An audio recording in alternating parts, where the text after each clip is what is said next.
Hey guys, welcome back. Today we're going to simplify this expression using different rules of exponents.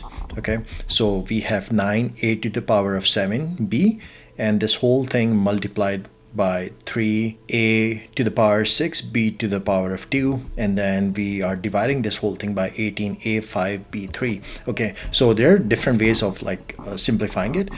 So what I'm going to do first is I'm just going to separate the constant, so which is here 9, 3, 18, and then I'm gonna solve all the a's and then all the b's. Okay, so first what I'm gonna do is this is gonna becomes 9 times 3 if you open the brackets. Okay, then we have a to the power of 7 times a to the power of 6 times b to the power of 2, and b we can also write this as b to the power of 1, because it's the same. Any number to the power of that number is just that number. Okay, and then this whole thing divided by 18 times a5 and then b3.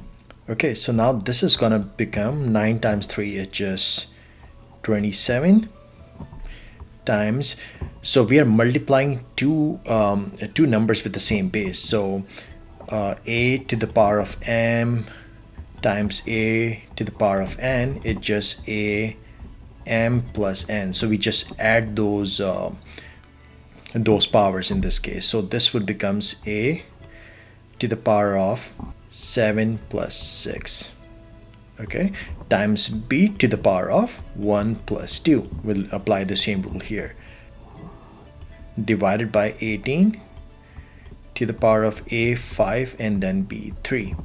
Okay, so this becomes 27 times a, 7 plus 6 is 13, times b3 divided by 18 times a5 and then b3.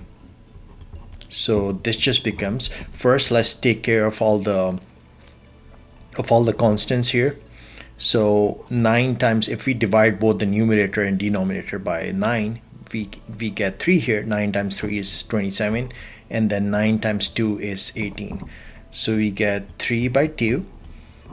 And then here we have this, we are gonna apply this rule, am divided by an equals to am minus n. Okay, so we subtract the powers if they're being divided. So this just becomes a 13 minus 5 times b 3 minus 3, and that just becomes 3 by 2 a8 times b to the power of 0, and any number to the power of 0. So a raised to power 0 is 1, so this just becomes 3 by 2 a8, and here's our solution. Okay, if you found this helpful, please leave a like and subscribe to my channel, and let me know if you guys have any questions. Thank you for watching.